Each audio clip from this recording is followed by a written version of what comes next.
Omukubirizi wa Ankole, Dr. Sheldon Mwesigwa, akyaliddeko Obusabadinkoni bwa Ly'Erwampala, wasinzidde n'assa ku bayizi 9 emikono. Ono avumiridde ebikolwa eby'ettemu ebikyase mu bitundu bya Lwizi.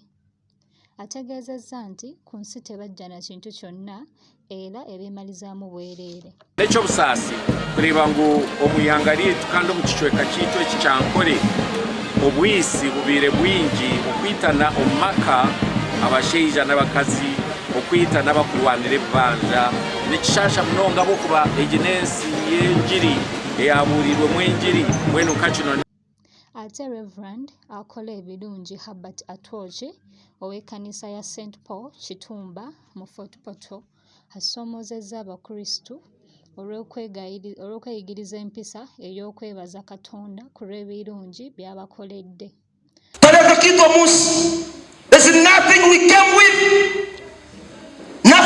Okusaba kuno kwetabiddwamu abantu ab'enjawulo nga wano Dr. Kirungi Daphne wasinzidde okwebaza Katonda ebirungi byamutuusizza. Mwebale kungonza, mwebale kumbeereraho, Bojo Reverend.